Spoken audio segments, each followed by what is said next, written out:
ჩვენ იცით რომ ამბობდით რომ ეს აქციები მილევად რეჟიმში იქნება. ახალ წელს ამბობდით რომ გადავა საცივზე და მეორე ხარისხოვანი იქნება ეს ამბავი და ამაზე მთელი ლანძღვაგინება იყო. ჩემი აზრით ჩვენ მართლები ვიყავით. ახალი წლის მერე უკვე ფაქტობრივად ხალხის ის რაოდენობაც აქ გროვდებოდა. ის ინტენსივობა რა ინტენსივობაც ამ ყველაფერს ჰქონდა. თავისი შინაარსით უკვე შეიძლება ჩათვლილიყო რომ საცივმა თავისი გააკეთა. და პოლიტიკოსებს რაღაც ახალი დაეწყოთ იმისთვის რომ გამოეღვიძებინათ მთელი ეს სიტუაცია და გაზაფხულზე ახალი მოხდა დაწყებულიყო.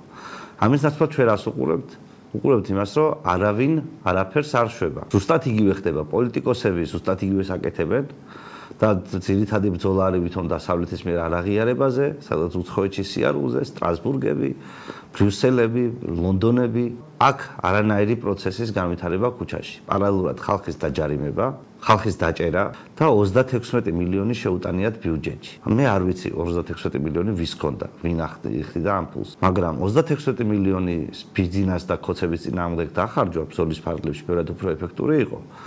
ვიდრე ის რომ ბიუჯეტში შენივენებით მიგეცუნცულებინა ეს. ჩვენ პირველივე დღიდან როცა ეს დაიწყო რა გავაკეთოთ, ამ კითხვაზე პასუხობდით რომ დეპუტატებმა მანდატები არ უნდა ჩაიხსნან, ისინი წინ უნდა იდგნენ, ხალხი არ უნდა გავატანოთ, ვისაც იტაცებენ, არ უნდა დავაჯარიმებინოთ, თუ დავაჯარიმებენ არ გადავიხადოთ. ამაზე პასუხი იყო გაფიცვები. არ ვიმუშაოთ ჩვენ სამსახურებში. მარში იმიდან რა ქვია, ბოლნისიდან დვანისამდე, ან ერთი ქალაქის ერთი უბნიდან მეორე უბნამდე. როცა ეკითხები რა მიზეზ შედეგობრივ კავშირშია ეს ყველაფერი. აი რატომ იყო საჭირო რომ ჩახსნილიყო სიები და პარლამენტში მარტო ხოცები მისდარიყვნენ. რატომ არ არის მაგალითად აუცილებელი ის რომ აი ხოცებმა რო ახლა დანიშნონ მეორე არჩევნები, მთელი ოპოზიცია რო იბრძვის. მართლა რო დანიშნონ არჩევნები. იგივე შედეგი რო დადგეს, ისევ იგივე ბოიკოტობანა უნდა იყოს შედეგი. დაუშვათ მართლა ჩატარდა, მართლა დაურეკეს ამერიკელებმა ხოცებს. და მართლა ჩაატარებინეს არჩევნები. მართლა ქუჩაში გამოვარდა ხალხი და ხოცებს მოუწიათ არჩევნების დანიშვნა და რაღაცა მოხდა. ის პრობლემები რომლებიც აქამდე იყო, რომ აი დაუშვათ კიდე რომ მოგროვდეს ქუჩაში ხალხი, რა უნდა გავაკეთოთ იმისთვის, რომ არ დაიშალოს. რომ ერთადერთი გამოსავალი ეს ქუჩაში ხალხის კატაობა არ იყოს. ახლა უკვე გასაკეთებელია, ახლა უკვე დაიწყოს ამასთან დაკავშირებით დისკუსიები. ტელევიზიებში რომ უბრალოდ შიმშილი და კრიზისია, რომ არაფერი არ ხდება საერთოდ, ანუ რაც ხდებოდა 5 თვის წინ, ეს 6 თვეა. არანაირი პრობლემების დანახვა. აი მაგალითად პრობლემების დანახვა დაიწყო იმან რა ქვია ჯანსაღების ნაწილმა, რომელიც გვარამიასთან კომფორტულად თავს არ გზნობდნენ და არ გზნობენ. ამბობენ რომ ეს რაღაც ერთი დიდი ტყუილია, ერთმანეთს ვატყუებთ, მაგრამ ამას არ მოყვება განვითარება. ჟურნალისტები, სადაც ისინი ზიან, ემზადებიან უკვე მათ დასაქენსელებლად. ემზადებიან უკვე იმისთვის, რომ ამ დისკუსიაში არ შეყვნენ, იმიტომ რომ არავის არ უნდა თავის თავზე პასუხისმგებლობის აღება.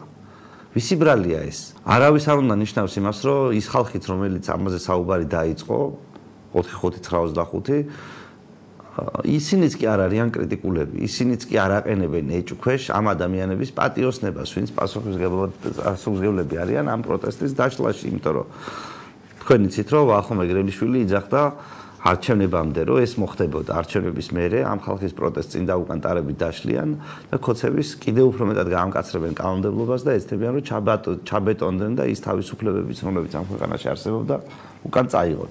ამაზე არავინ არ იღებს პასუხისმგებლობას. ანუ პარტიიდან რომ მოდიან ჯანსაღები ამ შემთხვევაში, ეს შეიძლება რაღაცას ნიშნავდეს, რომ ეს არ მოგწონს და მაგრამ ამავდროულად შეიძლება ნიშნავდეს იმასაც, რომ ყველაფერში ჩაგხსნეს, ყველაფრიდან მოგტეხეს, გამოგიყენეს და რაღაცნაირად მიხვდი და ახლა ამას გინდა უპასუხო, მაგრამ სიმართლის ლაპარაკის დრო ჯერ არ დაწყებულა. სიმართლის ლაპარაკი ის არ არის, რომ მე ასევე ვხედავ პერსპექტივას, ზოგადი ლაპარაკი კი არა. მართლა შიგნიდან ნანახი ამბავი, სად იქნა დაშვებული შეცდომები. როდის ხონდა ამ აქციას შანსი, რა უნდა გაკეთებულიყო ფიზიკურად და რატო არ გაკეთდა. ზუსტად იგივეს ლაპარაკობს ლევან ხაბეიშვილი, რომელიც ახლა ამბობს, რომ რაღაც არ გავატანოთ მიტინგებზე ხალხი ესა ის. რასაც ჩვენ ადრე ვლაპარაკობდით. მაგრამ საქმე შენ მან წარმოგაჩინოსო ჩანს აქაც. მაშინ რატო არ გააკეთეთ ეს? როდესაც 50000 კაცი იყო ქუჩაში გამოსული. ან როგორ უნდა გააკეთოთ ეს? რა გზა არსებობს იმისთვის, რომ ეს გააკეთოს? ვინ იღებს პასუხისმგებლობას ამაზე? ვინ არის ის შტაბი, რომელიც ხალხს წინ დაუდგება? და მართლა როგორ შეიძლება მოხდეს ის 50 კაცი იზრდეს ციხეში და არც ერთი პოლიტიკური ლიდერი გამარჯვებული პარტიებიდან. ზოგადად თვითონ აი ეს ამბავი რომ მე რაღაცა არ მომწონს, მე მგონი საკმარისი არ არის. ისევ ახალი არჩევნები მოდის და ისევ ის გაურკვევლობა, თუ გახსოვთ თქვენ წინ არჩევნებზე რო იყო გაურკვევლობა, რომ ჩვენო გვარამი ეძახდა ამას, რომ რა საჭიროა გაზაფხულიდანო კამპანიებიო. ჩვენო აგერო ბოლო ორ თვეშიო ბლიცკრიგს ჩავატარებთო. და ბლიცკრიგითო დედას უწირებთო ხოცებსო და სერგეი ბლიცკრიგი ჩაუტარეს საკუთარ ამომრჩეველს. ისინი მოატყუეს twin თავს აურიეს და ბოლოს ისე მოხდა რომ ამ ქვეყანაში ხალხის ნებად გაერჩა ის რომ 100%-ით ხოცები ზიან პარლამენტში ეს ყოფილა თუმცა საქართველოს მოსახლეობის ნება და ამ ნების გაправებაში და დაკარგუნებაში ხოცებს დაეხმარნენ. ახლა წარმოიდგინეთ ზუსტად იგივე საკითხია ადგილობრივი თვითმფრინავების არჩევნებთან დაკავშირებითაც. ახლაც ისევ არაფერზე ლაპარაკი, ისევ დაქუცმაცებულობა, ასე ხო არაფერი არ ძლიერდება, შენს დარბაზში როზი ხარ ტელევიზიაში. იქიდან ხოცებს აგინდებ ეძახი რუს ლანძღავ ვიღაცებს, მაგრამ არსად არ გაქვს პირადი კონტაქტი პოლიციელთან ისეთი სისტემასთან ისეთი, რომლის გამოც შენ შეიძლება კიდევ უფრო მეტად გაამწვავო სიტუაცია, რაც პარლამენტში შეიძლება გექნა, ან ვთქვათ აქციაზე წინ მდგარიყავი და ხალხს ეკითხა მომყევით და მოდი გამომწვავოთ სიტუაცია. იქაც არ ამწვავებ ამ სიტუაციას. ანუ სამდვილეში ყიყინებ რაღაც შენი ტელევიზიებიდან, იქიდან ლანძღავ ხოცებს, მაგრამ საქმეზე არასოდეს არ მიყავს და ნებისმიერი ისეთი წერტილი, რომელიც შენ თვითონ გქონდა, აი ამ საქმეზე მიყვანა და ურთიერთდაპირისპირების ადგილი შეიძლება ყოფილიყო, ეს შენ თვითონ ჩახსენი, რომ საერთოდ დისკომფორტი აღარ გქონდეს უკვე რომ აი განსხვავებული აზრი საერთოდ არ შეხვდე. შენს ტელევიზიაში ისედაც არ გაქვს განსხვავებული აზრები. შენს ტელევიზიაში რა ახლა ჩვენ ისეთ ორი ტელევიზია გვაქვს, ორ პარტიას აქვს ტელევიზია, ხოცებს და ლელოს. ნუ პირველი ნაკიდი ქონდა ლელოსი დაციცით, ფორმულაც რასაც უყურებ ნაკიდი აქვს, იმიტომ რომ სულ ლელოს გამოფენა არის ფორმულაზე. ნუ ნელ-ნელა ემსგავსება ერთი წლის წინ ამ სიტუაციაში. ახალ ნაკიდი ტევ პირველი სიტუაციაში, სადაც აი ჯერ კიდე ჟურნალისტებს მაინც უტყდებათ ახალ დადგმულ ძეგლთან ამბური, ძველ ძეგლებს ეამბურებიან ხანდახან ესეთი ნეტარი თვალებით, ნეტარი და მორწმუნე თვალებით ამ ძეგლის ავტორის მიმართ, მაგრამ ნელ-ნელა მაინც ყველაფრის ლელოზე გაკვითლება მიმდინარეობს, ანუ ქართული პოლიტიკური სპექტრის გაკვითლება მიმდინარეობს ოპოზიციური ნაწილიც, იმიტომ რომ მოგეხსენებათ, რომ სახელმწიფო ნაწილი ცისფერია, ლურჯი არის სახელმწიფო ნაწილი. მაგრამ ახლა აქეთ ამ ხარეს წითელი რო იყო, აი იმის გაკვითლება ხდება შინაარსობრივად. ნაცებს, არ ვიცი, მიშას თავისინებით თუ თავისი სისულელი შედეგად, ფაქტობრივად ტელევიზია მათი როგორც ასეთი არ აქვს, იმიტომ რომ მათი იყო ფორმულა და თავარი დაიხურა, შეასრულა თავის საქმე მთავარმა და მათმა ხელმძღვანელმა. მე საერთოდ გონია რომ გვარამიან ნელ-ნელა გაიწევს და ცოტა ხანში იტყვის რომ დევნიან და საერთოდ უცხოეთიდან ვაგრძელებ ქვეყნის რუსულ რეჟიმთან ბრძოლას, იქვე ბრიუსელში, ვაშინგტონში და ასე შემდეგ. და მაშინაც ხარ ქართულ ამომრჩეველს გაუჭირდება სინამდვილეში რომ რა მოხდა მის თავს, მაგრამ მე ამას ველოდები. ფორმულა როგორც გითხარით რომ იხურებაო თქვენს, მაგრამ ვინ რომელი ხოცი დახურავს ახლა ფორმულასნაირ ტელევიზიას, ამიტომ იქ ლელოს ფულს ასხამენ მე რასაც უყურებთ ეს ასე გაგრძელდება სავარაუდოდ.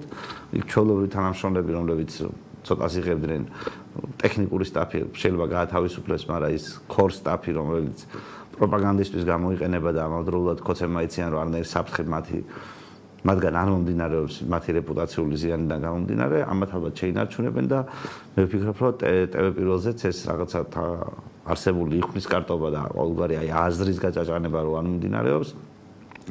არჩევნებამდე ალბათ ამას შეინარჩუნებენ, არჩევნებამდე ამ სიგიჟეს დაასუბსიდირებენ, იმიტომ რომ მე მგონი ყველა კმაყოფილია, ამ ხოცებიც კმაყოფილები არიან, ლელოც კმაყოფილი არიან, მიშა ციხეშიძის და იდეაში მე მგონი გარეთაც დიდად ნაკლებად ანაღლებს მის კოლეგებს. რამე რო იყოს დღევანდელი ნაცები უბრალოდ საკუთარ თავზე ფიქრობენ რომ მე საერთოდ არ გავქრეთ და მოდი რაღაცა შევინარჩუნოთ რომ პოლიტიკაში ასე ვიყოთ როგორც ვართ, რაც საბოლოო ჯამში მაინც ერთადერთი რაღაცით იხსნება, რომ ბოლოს რაღაცა მოხდება, ხალხი თვითონ დაამხობს ხოცებს და მე მოდი შევეჯიბროთ იმ პერიოდისთვის ერთმანეთს. სწორედ ამიტომ არის აი ეს ლოდინი, რომ ხოცები თავისით დაემხობიან, არის ქართული ოპოზიციის ძირითადი მოტივატორი. იმიტომ რომ ლელოს ახლა ფიქრობს, რომ ტელევიზიებს ჯიბეში ჩავიდებ, მე რამე განსაკუთრებულს არ გავაკეთებ, მაგრამ ხოცები რო თვითონ დაემხონ, მე მქონდეს აგერ ტელევიზიები და მართო ეს სიტუაცია, რომ მე მოვაჯდე თავზე. ნუ იგივე სიტყვიან ნაცები და ამიტომ ჭირდება ცოტა მოძლიერება, რომ საერთოდ არ გავქრეთ, რომ რაღაცა ხალხი რო გამოფხიზლდეს და ხოცები თვითონ დაამხონ, ლელომ არ დაგვასროს და ну ხა გახარია ამ შემთხვევაში თავის თამაშს ალბათ ეცდება რომ ორივეს რაღაცნაირი ორივე ამორჩევლის მოტყუებით აწარმოოს რომ თითქოს არის ბოლომდე ნაცი არ არის თითქოს არის ბოლომდე ხოცი არ არის მაგრამ საბოლოო ჯამში ჩემი აზრით ყველა ვინც აი ამ არსებულ სიტუაციაში ამ ჩამყაკებულ მდგომარეობას ინარჩუნებს იმის გამო რომ არ ლაპარაკობს ხმას არ იღებს საზოგადოებას არ ეუბნება იმ გამოცდილებას რა გამოცდილებაც მას აქვს და რასაც ხედავს და ისევ ემზადება იმისთვის რომ ხალხი მოატყუოს როგორც წინა არჩევნებზე ჩემი აზრით ამას არანაირი შედეგი არ მოყვება კიდევ უფრო და უფრო უარესდებით და ის თავისუფლებების რომლებიც ქონდა ამ ქვეყანაში აი ამ ქოცნაცური ბრძოლის ფარგლებში ქრება იმიტომ რომ ქოცები აპრავებენ რომ მე შენ მებრძვი ასე აპრავებენ სინამდვილეში ამ თავისუფლების გაქრობას რომ მე შენ მებრძვი აგერ რაღაცა ყველა ინსტიტუციას რომელიც სინამდვილეში არსებობს სხვა მიზნებით შენ იყენებ ხელისუფლების დასამხობად ამიტომ მე მოგიქოლავ ამ ინსტიტუციებს და გავაქრობ ყველა იმ თავისუფლებას რომელიც ამ ქვეყანაში არსებობს და დავეყრდნობი ბოლომდე სისტემას ნაცვლად იმისა რომ რაღაც ასეთებზე ვარჩევდეთ არსებობდეს აი მართლა რეპუტაციული ხალხის ერთობლიობა რომელიც ასეთ საკითხებს იხილავს კონდეს მართლა სერიოზული დისკუსიები ამის ნაცვლად გვაქვს civilკივილი და ჭყიპინი რაღაცა იხნის კარტების რომელიცგანაც აი უბრალოდ რომ ან ვის იწევენ რო ნახოთ რომ სტუმრები ვინ არიან როგორ ხეჭავენ ერთი და იგივეს რამდენი 9 თვის განმავლობაში როგორ შეუჭამეს ტვინი როგორც ამ იაფასიან პოლიტიკოსებს რომლებიც უკვე ფაქტობრივად თათბერს ატარებენ შიდა პარტიულს ტელევიზიებში ასევე როგორ სისხლი გაუშვეს დაზარალებულთა ოჯახის წევრებს რომლებსაც აი რავი თითქოს რამე აზრი კონდეს რომ გამოყავს ყოველ მეორე დღეს რა სიტყვის დაზარალებულს ოჯახის წევრებს რა ემოცია უნდა გითხრას აი რამდენი პატიმარია ქვეყანაში და რამდენი პატიმარი თulis თავს უკანონო პატიმრად იმათი ოჯახის წევრები რო გვიждდეს ყოველდღიურად ტელევიზორში და გვეუბნებოდნენ საკუთარ ემოციებს გვიყვებოდნენ ამეთი რა პოლიტიკური პროცესი უნდა დაიძრას რა შედეგი ან მათ ოჯახის წევრებს ან ციხეში მყოფს ან ვინც აქციაზე დგას ანუ აი ეს ხო არ შეიძლება იყოს პოლიტიკური პროცესი ხო არ შეიძლება იყოს რაღაც აზრის გარეშე და როგორ შეიძლება მედია არ ეძებდეს აზრს და როგორ შეიძლება ეს პოლიტიკური სპექტრი ახლა არ ცდილობდეს როგორ ჩაერთოს პოლიტიკურ პროცესში იმიტომ რომ პოლიტიკურ პროცესში გაქვავებული არაფერი არ არის